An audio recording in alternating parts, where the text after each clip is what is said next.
Bom dia, irmãos. Vamos iniciar nossa EBD então agora com uma oração. Senhor Deus amado, te louvamos, Senhor, por mais esse dia, Senhor. E podemos estar estudando a Tua Palavra, conhecendo quem Tu és. Nos ajuda, Senhor, agora e nos ilumine para que possamos compreender os Teus ensinos, Senhor, e possamos não somente ouvi-los, mas praticá-los, Senhor. Tudo que procede de Ti, Senhor, que possamos ter em nosso coração, Senhor, para darmos aqui de forma digna, Senhor. E é em nome de Jesus que oramos. Amém. Muito bem, então, seguindo a praxe, qual que é o prólogo dos 10 mandamentos? Tirei da terra do Egito, da casa da servidão. Primeiro mandamento? Segundo mandamento? Aqui, imagem e escultura. Terceiro mandamento? Não tomarás o nome do Senhor teu Deus em vão. Quarto mandamento? Lembra do dia de sábado. Quinto mandamento? Honrar pai e mãe. Sexto mandamento? Não matarás. Sétimo mandamento? Não adulterarás. Oitavo mandamento? Não furtarás. Nono mandamento? Não dirás falso testemunho. 10º mandamento? Não cobiçarás. Não cobiçarás. Esse então é o decálogo do nosso Deus. E a gente está no 5º mandamento, que é um mandamento que fala sobre autoridade. Não é mesmo? Então no último domingo a gente terminou a questão de outras formas de autoridade. A gente viu como esse mandamento se aplica não somente a pais e filhos, mas se aplica também a qualquer tipo de autoridade. Seja autoridade eclesiástica, líderes da igreja, diáconos, presbíteros, pastores, como também governo civil. Então, esse mandamento também se aplica à esfera pública, como a gente fala, né? Esfera civil também. Então, todo tipo de autoridade, esse mandamento está embutido. Está falando sobre isso. Então, seja professores para alunos, qualquer tipo de autoridade, esse mandamento está falando sobre isso. Então, nós, como cristãos, devemos o que a essas autoridades? Referência, respeito, deferência, honra, como o mandamento fala literalmente, honrar pais e mães, honrar as autoridades. Então, autoridades eclesiásticas, autoridades civis, nossos professores, nossos mestres, todos que estão sobre nós, certo? Foram colocados por quem sobre nós? Pelo próprio Deus. Então, a autoridade é de Deus, é de Jesus. O finalzinho de Mateus 28, Jesus fala o quê? Toda autoridade me foi dada onde? No céu e na terra. Em todos os lugares. O que quer dizer que em todos os lugares não existe lugar nesse mundo que Jesus Cristo não é a autoridade suprema. É o Rei dos Reis.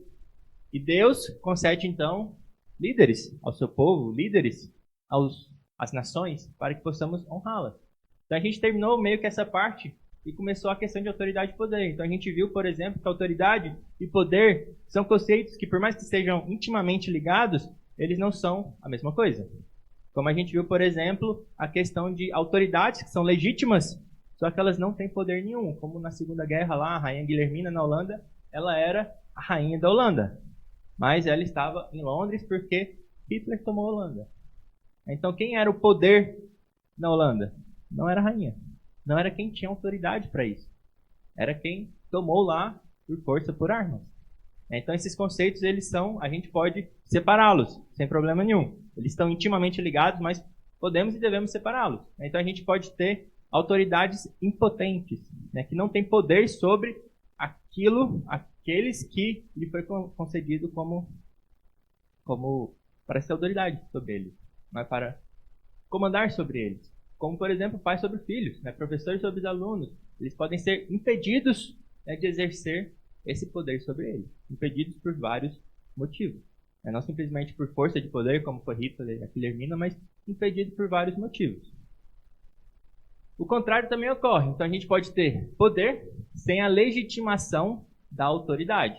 Então a gente viu questões como, por exemplo, aquelas pessoas que ainda não são ordenadas pastores, por exemplo, mas elas têm, sem dúvida nenhuma, poder para aquilo. Todos reconhecem aquela pessoa como alguém que realmente tem a capacidade de pastorear, que tem a vocação de pastorear, mas ainda falta a autorização, a oficialização daquela vocação. por meio de posição de mãos e tudo mais. Né? Militares, por exemplo, que têm o dom de realmente liderar as suas tropas, mas eles ainda não foram concedidos a patente para poder, de fato, liderar aquelas tropas. Então, eles têm o poder, é reconhecido aquela vocação, praticamente, mas ainda falta a autoridade, de fato, sendo colocada sobre eles.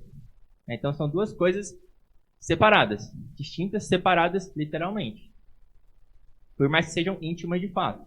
Então, considerando essa questão do poder, a gente começou a ver, mas pouquinho, né? Geralmente essa questão traz aquelas conotações negativas, né? Quando a gente pensa em poder, alguma pessoa está com poder ou está buscando poder, a gente geralmente pensa uma conotação extremamente negativa, não é? Que a pessoa está buscando poder para fazer alguma coisa ruim. Porque a gente vê muito isso nos nossos tempos, porque, em todos os tempos, na verdade, porque o ser humano é o quê? Pecador. Ele é caído. E se ele tem poder, né, como se fala, né, a diferença entre nós e Hitler é que Hitler tinha poder irrestrito. Né? Nós somos pecadores como Hitler. Nós agora estamos, graças a Deus, regenerados. Mas o ser humano, em sua natureza, ninguém é diferente do Hitler. Dá um poder irrestrito. É restrito, por assim dizer. Obviamente, Deus está sempre no controle. Mas o poder sem freios, a pessoa vai fazer coisas terríveis.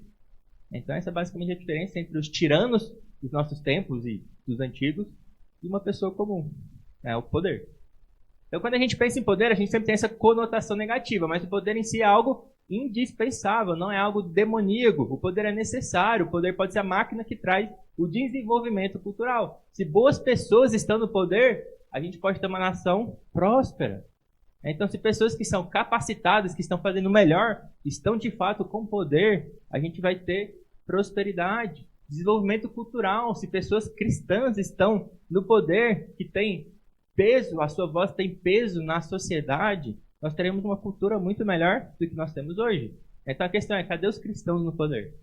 É isso que falta nos nossos tempos. Nós, na verdade, aceitamos a cultura dos nossos tempos e nós não mudamos, não transformamos a cultura do nosso tempo. Então a gente vê, por exemplo, que a palavra de Deus tem o quê? Poder. Então a palavra de Deus tem poder. O evangelho de Jesus Cristo é poder para a salvação. Então poder não é algo demoníaco, poder é algo bom e indispensável para que a gente possa ter desenvolvimento e ordem. Moisés, ele era poderoso em palavras e poderoso em obras, como fala lá Estevão na sua defesa. Então Moisés era poderoso. Isso é algo bom, é algo necessário, é algo indispensável. Então poder em boas mãos é algo extremamente bom, extremamente útil, certo?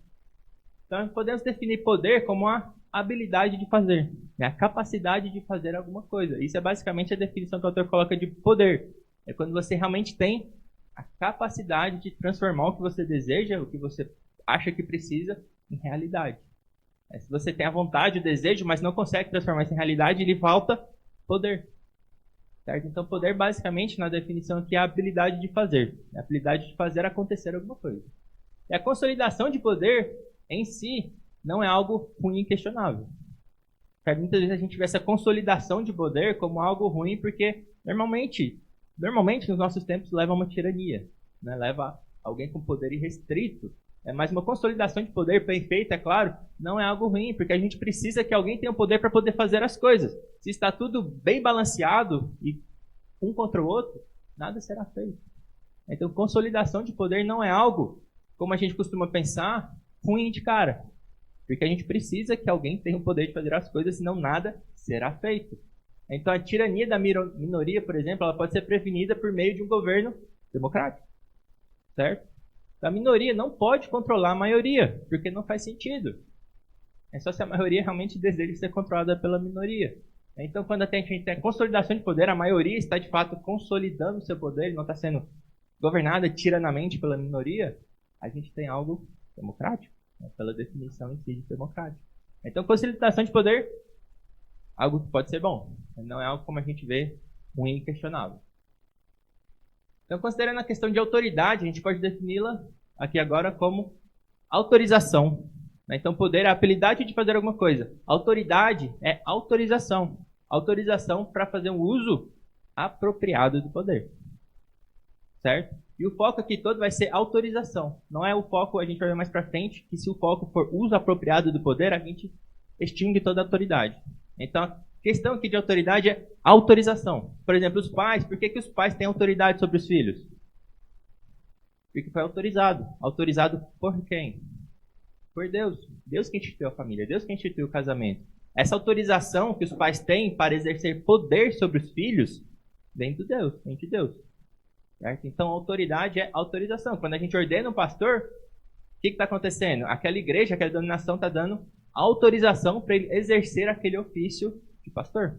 É quando alguém nomeia um comandante, né, um estado, uma nação nomeia um comandante, ele está dando autorização para ele comandar as tropas. Então ele deve agora fazer um uso apropriado do poder que lhe foi concedido. Então foi autorizado a ele usar poder sobre algumas pessoas. Então agora ele tem que fazer esse uso apropriado. Então o governo civil, por exemplo, ele porta a espada. Foi autorizado por quem?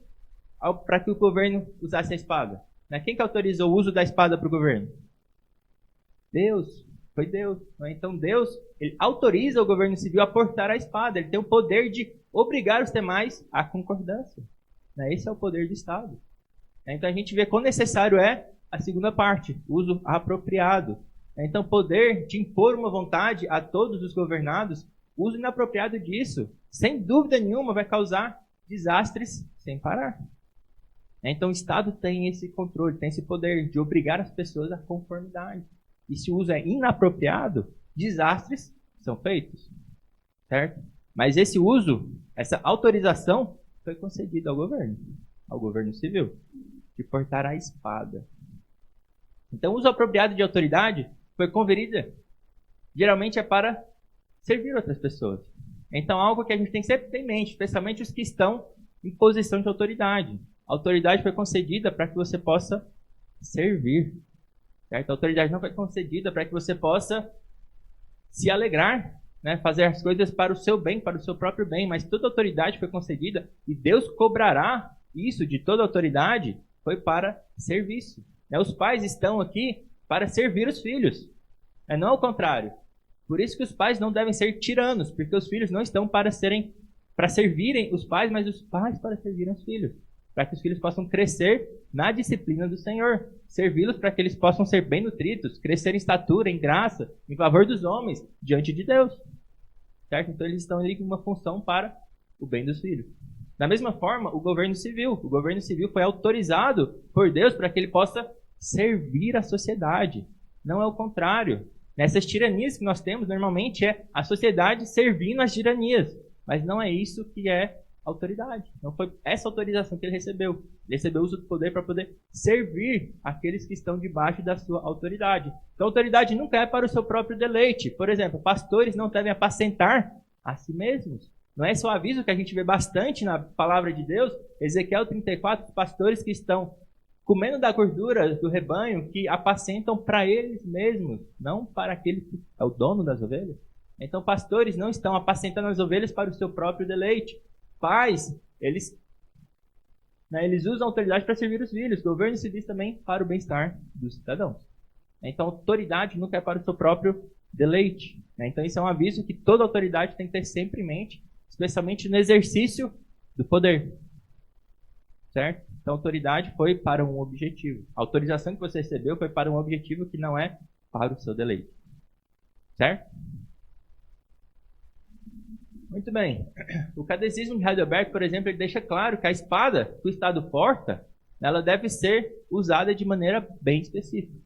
Tem um uso bem apropriado. Então, o que Deus exige no sexto mandamento, por exemplo? Uma parte do Catecismo fala, por isso essa autoridade dispõe de armas para impedir homicídios. Então, o Estado ele tem autorização de eliminar vidas, por exemplo, desde que essas vidas estão eliminando outras vidas, cometendo homicídios. O Estado tem esse uso apropriado da espada, que é impedir que pessoas matem outras pessoas. Afinal, todos temos o direito à vida, não é? Uma vez que a pessoa está tirando esse direito à vida de outras pessoas, ela perde o seu direito à vida. E o Estado, não nós, o Estado tem autorização de usar a espada. Então, os magistrados, tudo mais, eles têm autorização para usar a espada, não cada um dos cidadãos. Pena de morte. Para ficar bem claro, né? Aqui estamos falando de pena de morte. A pena de morte que o Estado tem o poder de executar. A gente vai discutir isso mais em detalhes no sexto mandamento. A gente discute todos os detalhes pormenores de defesa pessoal, essas coisas lá. Mas na questão do Estado, né, ele tem autorização para ter pena de morte. Nós não temos aqui no Estado, talvez tem só para militares, né, que traem a nação, algo assim, mas normalmente nós não temos pena de morte aqui no Brasil. Não temos, de fato, pena de morte no Brasil. Mas se tivesse, não é algo que nós deveríamos falar que é contrário à palavra de Deus. Certo? Porque Deus permite. Romanos 13 fala da espada. A gente vai ver talvez um pouquinho mais nesse mandamento ainda e com certeza no próximo bastante isso. Certo? Então, uso apropriado. Maneira bem específica de usar aquela que foi concedido a ele, o poder que foi concedido àquela autoridade. Aí hoje em dia, existe muito essa ideia de que autoridade é autoridade. Aí ponto final. Aí não é isso. Né? A autoridade deve exercer o seu poder sempre de forma apropriada, no seu devido escopo. Então o Estado ele tem um escopo bem definido. Ele não deve se intrometer em assuntos de família, por exemplo. Ele não tem autorização para legislar e exercer poder em assuntos que o escopo, a autorização foi dada para a família. Então a gente tem essa ideia também. Como a gente viu no final, a gente tem diferentes autoridades com formas de obediência diferentes. Então qual que é o escopo do Estado? É a justiça, é a espada, é exercer a justiça para que todos os cidadãos possam igualmente, né, prosperar, fazer as coisas que eles querem, ter o direito à vida e tudo mais. O Estado não tem, então, o escopo de falar para o seu filho, por exemplo, como foi falado, qual tipo de educação que ele deve receber, né, qual que é o currículo que ele deve seguir e tudo mais. Isso não foi concedido ao Estado, né, não é o escopo do Estado.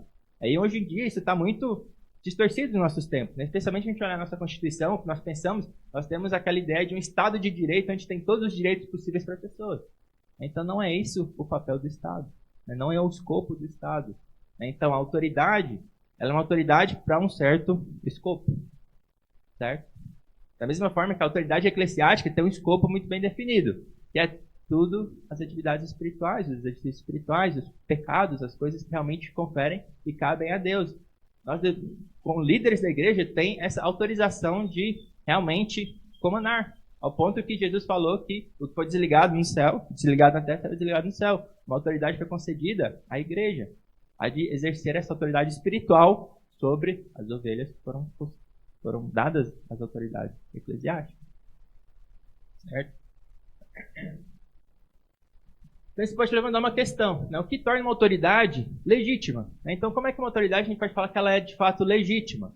Se não usa, por exemplo, apropriadamente o poder, isso vai desqualificar aquela autoridade, a gente vai falar que ela não é mais legítima. Por exemplo, pais que não desempenham bem o seu papel de pais, isso torna aquela autoridade não legítima mais?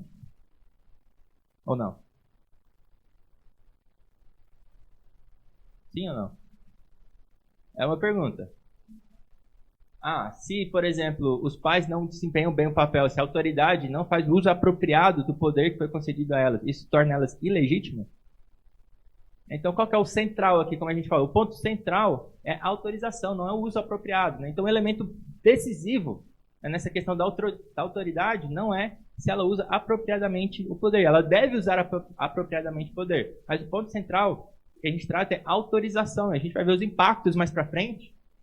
Acho que no próximo capítulo ali do livro, que a gente vai entrar talvez hoje, fala sobre as consequências quando foca a outra parte, o uso apropriado. Então o ponto decisivo é autorização. Né? Então filhos não podem simplesmente falar, não reconheço mais a sua autoridade, pai. Você não está usando apropriadamente o seu poder. Não reconheço mais você como autoridade, como pai. Né? Então pais receberam autorização divina. Por mais que eles não exerçam apropriadamente o seu poder, nós sabemos que todos os pais são falhos. Uma hora ou outra ele vai errar em um pontinho. Então, qualquer pontinho desse não vai tornar ele ilegítimo, não vai tirar essa autorização dele. Porque pais receberam essa autorização do próprio Deus. Então, o ponto central é a autorização. Na autoridade, a gente liga a autorização. Porém, a gente sabe que nenhuma autoridade terrena é o quê? Absoluta. Então, a gente já falou um pouco sobre isso, né? Nenhuma autoridade terrena é absoluta. Muitas vezes, especialmente no governo civil, a gente tem dispositivos para depor essas autoridades, né, que podem ser usados. A gente vai ver mais para frente também essas questões. Né? Por exemplo, impeachment, pastores despojados, a gente pode ter tudo isso em vários tipos de autoridade a gente tem. Com pais a gente não tem muito isso, né? Mas a gente pode discutir mais para frente. A gente vai discutir um pouco, né? Quando os pais, de fato, perdem essa autoridade deles, né? E depois a gente vai falar sobre direito à revolução, desobediência civil, que são temas também um pouquinho complicados. Certo? Até aí tudo bem? Então, na questão dos pais, a gente pode falar que eles podem perder essa legitimidade, mas muita coisa deve acontecer antes que os pais foram autorizados, de fato, os pais que têm autoridade legítima, percam o seu poder pátrio, né, o seu poder sobre os seus filhos. Né? Ninguém pode falar, não, agora eu vou ser o pai dos seus filhos, você não está desempenhando bem esse papel, me dá seus filhos e eu vou criá-los. Não, isso não é assim. Isso é basicamente o caso extremo, extremo, extremo. Mas pode acontecer. Muita coisa deve acontecer para que os pais percam esse poder. Mas pode acontecer. Certo? E a gente já falou, né, sobre casos de maltratos, abusos e tudo mais. E aí, tudo bem? Então, uma autoridade terrena é absoluta. A única autoridade que é absoluta é a de quem? Deus, de Jesus. E ele não erra. E Jesus na verdade, é incrível. Eu sempre leio aquele texto lá de não quebra a cana, não esmaga a cana quebrada, nem apaga a torcida que fumega, né? Como o pessoal fala sobre como Jesus Cristo abordava as pessoas exatamente como deveria ser, porque afinal ele é Deus, né? Onde ele tratava com carinho aqueles que precisavam de carinho, onde ele era duro quando precisava de dureza e tudo mais, né? Quem dera a gente pudesse ser próximo disso, né? Especialmente no tratar dos filhos, dos membros, né? Infelizmente, né, nenhuma autoridade terrena é perfeita e nenhuma autoridade terrena é absoluta. A gente tem uma distinção interessante que o Max Weber faz sobre autoridades, né? 3 categorias. A gente tem a autoridade carismática, né? A gente tem a autoridade tradicional e a autoridade legal. Então é interessante a gente olhar para esses pontos. Então a autoridade carismática seria o quê? Seria aquela pessoa, aquela autoridade que é capaz de cativar aquelas pessoas que estão debaixo dela, que estão debaixo da autoridade dela. Por exemplo, ele cita ali profetas, heróis de guerra, certos professores, coisas assim que têm esse caráter emocional, consegue cativar de fato aquelas pessoas que estão debaixo da sua autoridade. Então, pelo laço que é formado entre a autoridade e aquelas pessoas que estão debaixo da sua autoridade, a obediência a esses líderes carismáticos acaba sendo fácil. Certo? Afinal, você tem uma certa ligação de carinho com aquele líder, e acaba sendo fácil obedecer, escutar e receber a instrução daquele líder. Então, essa seria a autoridade mais tranquila. Contudo, né, ele fala, líderes carismáticos podem lançar o mundo na miséria. Por exemplo, de novo a gente volta aos tiranos aí que conquistaram, né, carismaticamente conquistaram a população, o populacho e tudo mais, e levaram uma tirania e fizeram destruições, como Hitler e tudo mais. Né? A gente tem esse tipo de líder que foi um líder carismático, que lançou o mundo de novo na miséria. Especialmente nesse século passado, quantas mortes não aconteceram. É mais do que, como se estima, né? Mais do que em todos os outros tempos somados, por causa de líderes carismáticos. Mas o ponto dessa questão é que os líderes carismáticos são fáceis de serem obedecidos. Certo? Outra questão aqui seriam as autoridades tradicionais, que elas estão mais enraizadas no passado, a tradição de fato. Aí, muitas vezes ela tem um caráter intocável. É uma tradição, muitas vezes é difícil a gente ir contra a tradição. Certo? Então, autoridade, por exemplo, patriarcal, castas, cargos, funções, empresas, coisas assim, a gente pode classificar um pouco nessa questão de autoridades tradicionais, né? Executivos nomeados pelos fundadores de uma empresa e tudo mais seriam autoridades tradicionais, estabelecidas em uma certa tradição familiar, alguma coisa assim. Esse tipo de autoridade, muitas vezes, ela pode ser mais complicada de ser obedecida. Né? Afinal, muitas vezes ela é passada como devemos engolir. Né? Não tem aquele laço, aquela ligação carismática, acaba sendo complicada, especialmente pelos frequentes atos opressivos dessas autoridades. Muitas vezes pessoas que receberam autoridade, que não têm capacidade nenhuma, receberam somente por tradição, e usam essa autoridade de uma forma errada, né, para o seu próprio deleite. Esse tipo de autoridade acaba sendo também difícil de ser obedecida. Né? Por exemplo, liderança herdada. Então é um tipo de autoridade complicada, que pode ser complicada, especialmente pelo seu caráter intocável. A gente viu que não existe autoridade terrena absoluta, né? Não existe autoridade terrena intocável. E o último ponto aqui que ele classifica seria a autoridade legal, né, que é caracterizada por leis e instituições governamentais, onde legalmente, né, existem leis que concedem àquela pessoa autoridade. Né? Então ela não tem nenhum caráter emocional, como a carismática, nem um caráter tradicional, estabelecido em tradições, mas por força de lei ela é baseada. Então seria um caráter mais racional, onde foi estabelecido, especialmente nos nossos tempos, em questões mais democráticas, estabelecidos pela razão do povo ali, de que seria bom ter aqueles líderes. Então a gente tem esse caráter emocional, tradicional e racional. Nesse ponto aqui, talvez a gente tenha um caráter mais impessoal. A gente tem essa questão impessoal, porque são leis, governantes, coisas assim, que a gente acaba tendo um caráter mais impessoal e acaba que a gente não leva a obediência a esse tipo de autoridade também muito a sério. Por exemplo, né, o caso mais clássico aí, o governo, ele faz o que quer, com o dinheiro que tem, ele faz do jeito que quer. Por que eu vou pagar imposto? Especialmente quando tem essa impessoalidade, quando tem essa impessoalidade, eu não me importo em nada, por exemplo, em pagar o imposto. É fácil desobedecer essa autoridade. E devemos ou não devemos pagar os impostos? Devemos. Devemos. Sobre toda a nossa renda. A gente talvez discute isso mais para frente. Talvez no Não Furtarás a gente vai discutir isso bastante, questão de imposto, entre outras coisas. Mas nós devemos pagar imposto. Se o governo demanda imposto sobre a nossa renda, por mais que ela seja informal, devemos pagar imposto, porque Deus comanda. Não comanda? Dai a César o que é de César. Certo? Então, nós devemos, como cristãos, pagar os impostos. Se não pagamos, estamos em pecado. E não estamos somente em falha diante dos governos civis. Jesus pagou imposto por meios miraculosos, né? Ele pesca um peixe com as moedinhas, mas ele pagou imposto. E o ponto é esse, deve pagar imposto. Se Deus não faz sair o peixe lá com moeda, você tem que pagar o imposto do seu trabalho. Até porque imposto, hoje em dia especialmente, ele é cobrado sobre o seu trabalho. Não é bom, depende, né? A gente tem coisas já muito malucas acontecendo, né? Imposto sobre fortuna, imposto sobre herança, imposto sobre um monte de coisa que a gente pode discutir mais pra frente. Imposto sobre sol, imposto sobre tudo já quer se cobrar, né? A gente discute isso no Não Furtará, senão a gente não vai sair daqui nunca desse slide. Certo? Muito bem. Então, muita coisa mudou na relação e formas de autoridade. Né? Cada vez mais a diferença entre autoridade e submissão, os submissos, tem diminuído, tem se aproximado. Então, não tem mais aquela autoridade distante, lá no alto da colina, no seu trono, que comanda todas as coisas, todos os seres que estão lá embaixo. Deus é assim, né? Deus é de perto e de longe, né? E comanda todos os seres. Mas, em termos terrenos, não tem mais essa distância toda entre a autoridade e os que estão debaixo daquela autoridade. O que muitas vezes é bem-vindo. Afinal, nenhuma autoridade humana é intocável e todos os seres humanos têm a mesma dignidade. Então é bem-vinda essa aproximação. De um certo aspecto, ele é muito bem-vindo.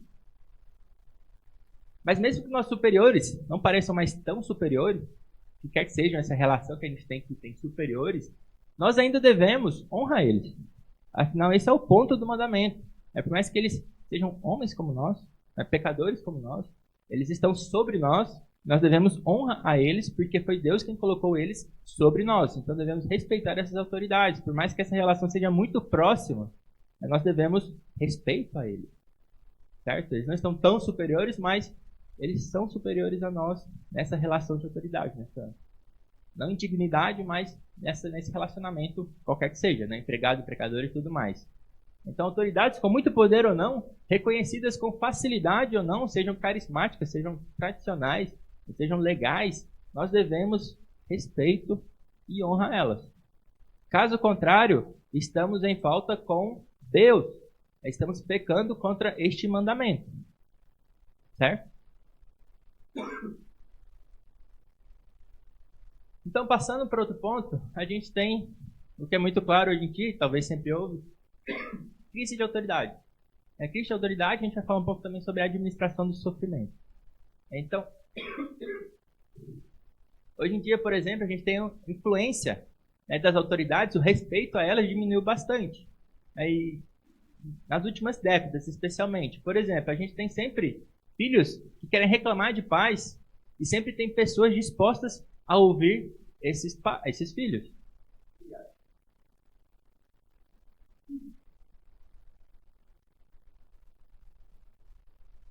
Não é mesmo? Especialmente em escolas por aí, né? A gente sempre tem pessoas falando para os nossos filhos: não, você deve buscar a sua felicidade. Por que o seu pai está sendo tirano, está fazendo coisas que ele não tem autorização nem poder para fazer? Ou tem poder, mas não teria autorização.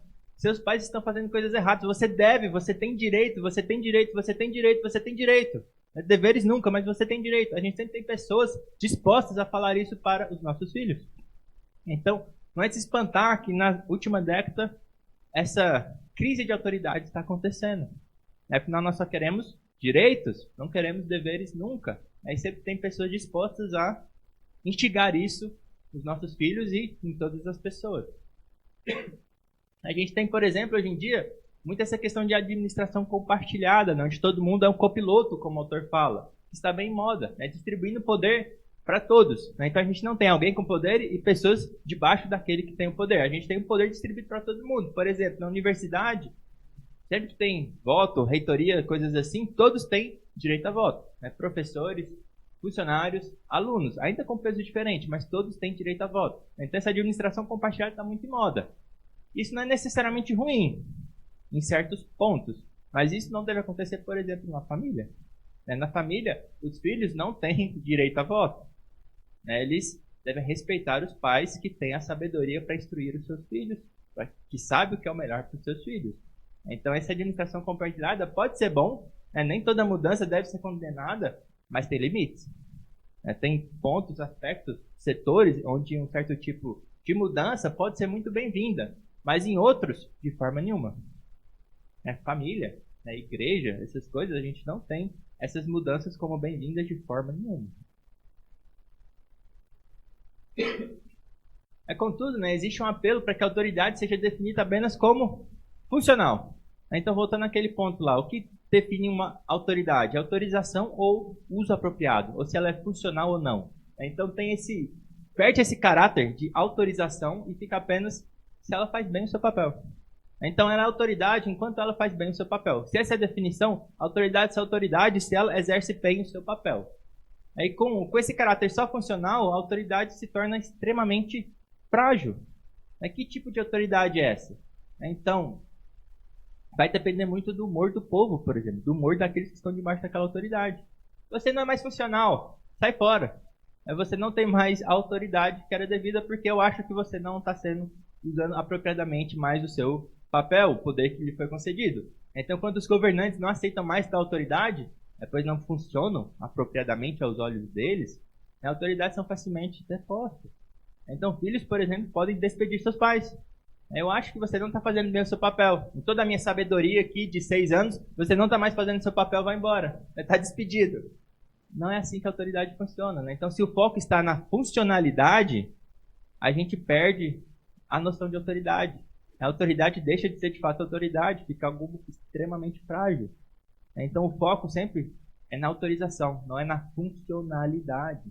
Então, como podemos explicar, uma pergunta que surge, a diminuição drástica do respeito pela autoridade? Por que a autoridade agora basicamente não existe mais? Essa crise acontece nos nossos tempos. Então uma análise precisa do porquê é muito difícil. Tem que olhar todo o contexto atual de cada país e tudo mais, mas alguns fatores sempre vão estar presentes. Que a gente vai listar eles aqui. Um dos principais problemas é que muitas vezes tem a questão do ciúme. Porque os que têm autoridade, normalmente têm uma posição de poder, que todos querem poder. O ser humano, o seu pecado, deseja poder. E também, geralmente, posições de autoridade, eles têm uma certa prosperidade, por causa do poder que eles têm. Muitas vezes o ciúme a essas pessoas que estão em autoridade acaba sendo algo que dificulta a obediência dessa autoridade. Certo? Por exemplo, Miriam e Abrão, eles tiveram problemas com Moisés, especialmente quando Moisés lá arrumou outra esposa. O que eles falaram? Porventura tem falado o Senhor somente por Moisés? Não tem falado também por nós? E o que aconteceu com eles? Lepra, em Miriam. Deus condenou drasticamente, falando: Moisés é meu servo. Ou seja, Moisés, eu estabeleci Moisés sobre esse povo. A Moisés eu tenho falado face a face, não por enigmas. Por que vocês estão contra o meu servo? Contra aquele que eu coloquei como autoridade? E lepra neles. Só em Miriam, na verdade. Então, Moisés orou e tudo mais. A gente tem também o exemplo ali de Gaal, que conheceu o ancestral de Abimeleque, que era rei lá. Aí disse Gaal, filho de Ebed, quem é Abimeleque? Quem somos nós? É para aquele que o sirvamos. Ele queria o poder para ele, né? Não é porventura filho de Jerubaal? Então ele desprezou o rei. Morreu depois, né? O rei foi lá, matou todo mundo na cidade. Então isso acontece muito. Então, primeiro ponto, por quê? Ciúmes. Ciúmes de algo que não foi concedido a você e você deseja. E a gente vai tratar depois disso também no 10º mandamento. Um outro problema é que a gente tem essa tensão entre liberdade e limite. Certo? Então, a gente tem que ter limites. Nós devemos ter limites. Não existe essa liberdade desenfreada. Então, por que uma autoridade imperfeita é sempre melhor que uma liberdade desenfreada? Certo? Então, por exemplo, voltando para juízes, o que a gente tinha lá? Cada um fazia o que era certo aos seus próprios olhos. Com isso, a gente tinha todo tipo de erros, pecados e falta de liberdade. A gente tirava a liberdade dos outros toda vez que a gente aumentava a nossa, por assim dizer. Então, a anarquia nunca leva à verdadeira liberdade, como a gente já falou e discutiu aqui um pouco. A anarquia nunca dá liberdade. A gente sempre vai ter a lei da selva, os poderosos fazendo o que querem em cima dos mais fracos. Isso não é verdadeira liberdade. Então, a gente tem sempre essa tensão entre liberdade e limite. E sempre alguém que experimenta limites quer que esses limites acabem. Então, a gente tem essa tensão também que leva à desobediência às autoridades. Então, direitos, eles sempre estão acompanhados de deveres. Direitos sempre estão acompanhados de deveres. Nós não somos soberanos. Nós estamos aqui para servir. E todos os direitos que nós temos, nós também temos deveres. Certo? Até as autoridades que receberam direito a exercer o poder, ela tem deveres. Certo? Então, essa tensão também dificulta e aumenta essa crise de autoridade que a gente tem hoje em dia. O secularismo também é outro problema muito sério. Ele entrou nas igrejas, no pensamento dos nossos irmãos.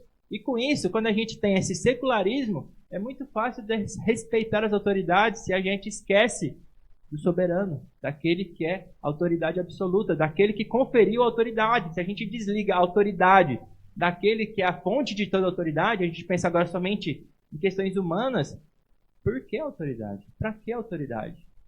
Que respeito eu devo dar? Qual que é a base para que eu possa respeitar as autoridades? Não tem base. Se a gente é praticamente ateu prático, esquece de Deus, age como se Deus não existisse, não tem fundamentos para a gente respeitar autoridades. Ateus não tem fundamento, na verdade, para nada, não é mesmo? Então, uma visão meramente humanista ou naturalista não leva a uma sociedade próspera e consistente. Certo? Humanismo e naturalismo não faz sentido, não é coerente. Quem vive consistentemente com essas visões, com essas cosmovisões, não tem prosperidade, não vai ter futuro nenhum. Hitler, por exemplo, ele tomou o poder baseado em visões naturalistas. Em visões naturalistas. Se nós somos uma raça superior, se nós somos superiores, por que não dominar o mundo, dominar o planeta? Por que não exercer o nosso poder sobre todos? Nós somos mais dignos porque nós somos superiores. Nós evoluímos melhor.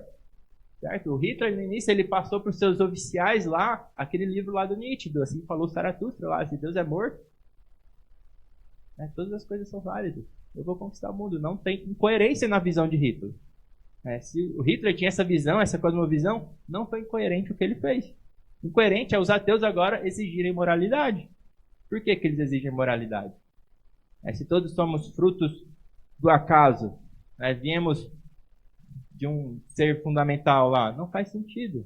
Certo? Então, se o secularismo adentrou as igrejas, por que autoridade? Não tem base. Então, se você é consistente a essa visão secularista, você vai desrespeitar as autoridades. Aí esse é um problema, essa é uma cosmovisão que entrou no nosso meio que a gente tem que erradicar sem dúvida nenhuma. Certo? Porque ela só traz incoerência e pecado. Certo? Um outro ponto para encerrar é que a gente tem que a ampliação da assistência pública, certo? A ampliação da assistência pública, do Estado cuidando de tudo, ela tem sido acompanhada por uma diminuição na vontade de suportar a dor. Esse é um outro problema. Por exemplo, hoje a vida é mais fácil do que antigamente. Muitas coisas são amparadas pelo serviço público. E a gente acaba não mais aceitando e suportando coisas que antigamente deveriam ser suportadas, né? E muitas dores ainda permanecem, que o Estado não tem, nunca vai ter a capacidade de eliminar e amparar, né? Por exemplo, causadas por autoridades despreparadas ou perversas, né? E como a gente tem essa ampliação da assistência pública, que aqui eu não vou discutir exatamente o que é bom, o que é ruim, até que ponto o governo deve amparar, mas isso acaba diminuindo a capacidade, né, a noção dos cristãos que muitas vezes nós devemos suportar a dor também. Muitas vezes, como a gente viu, pais acabam aplicando punições injustas aos filhos. E os filhos não estão mais preparados para suportar isso. Né? Suportar com humildade, como Cristo suportou também todas as coisas. Então, cada vez mais, especialmente com essa ampliação da assistência pública, nós não estamos mais preparados com humildade a suportar os problemas e as dores. Isso acaba também levando a essa crise de autoridade. Então, muitas vezes, deveríamos suportar, como cristãos, suportar as dores. Mas, nós reagimos como? Com surtos, com revoltas, com greves, com desobediência civil e com revoluções. A gente vai discutir quando que a gente pode agir, não com surtos e revoltas e revoluções, mas a gente vai discutir depois como é que a gente pode agir de forma correta. Quando é que a gente pode, de fato, quando a gente já viu e a gente vai voltar a ver sobre limites da autoridade, limites da obediência. Mas muitas vezes, como cristãos, nós não deveríamos fazer isso aqui. Nós deveríamos suportar. Como, por exemplo, o caso do filho que suporta o pai que está aplicando uma pena injusta. Como Cristo suportou também muitas dores e não devolveu maltratos com maltratos. Certo? Então esse é um ponto também, talvez polêmico de cara, mas pensem bastante sobre isso, sobre a nossa capacidade de suportar de fato dores, problemas, levando, sim.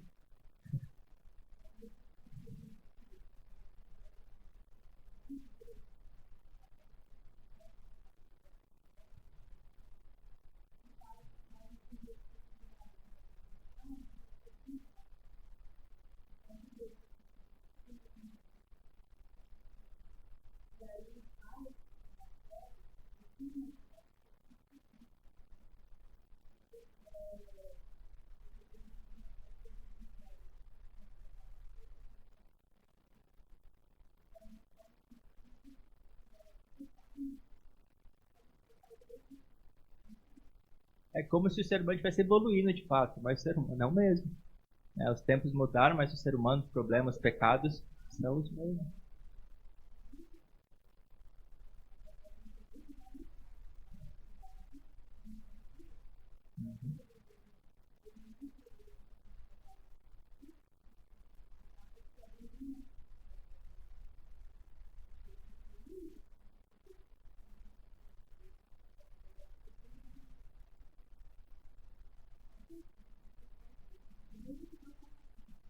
É a falta de coragem de fazer o certo, né? Porque vai ter muitas vezes o mundo todo contra você. Aí você não tem a coragem de fazer o certo, sabendo o que é certo, não fazendo o que é certo.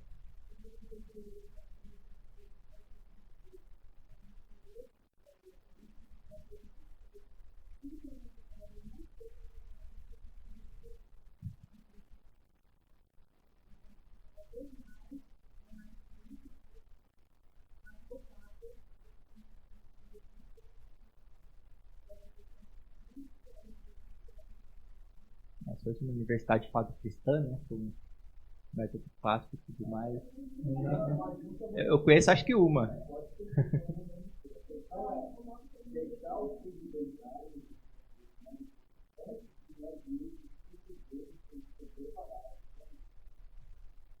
Lançar na qual?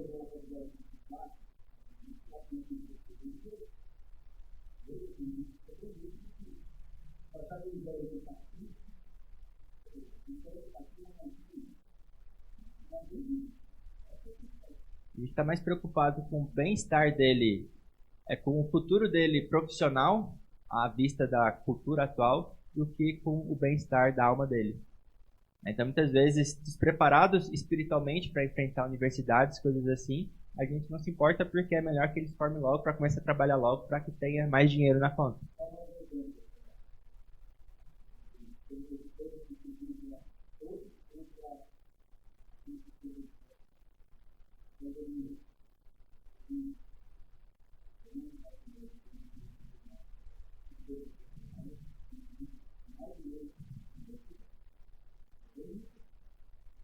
Tem, tem fechamento de igrejas, né? Tem muitos casos aí, se a gente começar a discutir isso aí, a gente vai precisar de mais tempo. Mas de fato, quando a gente aceita que o governo civil fecha igrejas, né, tem algum problema aí. Tem um problema muito sério aí, certo? Então, cada caso é um caso, a gente vai, depois pode discutir mais detalhes, mas a gente passou do tempo já 5 minutos.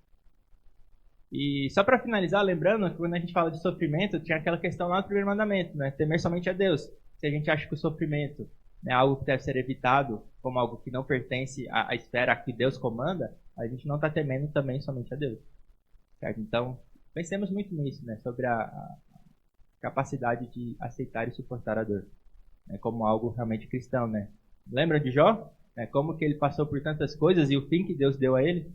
Então, esperemos também em Jó. Certo? Então, vamos orar para encerrar.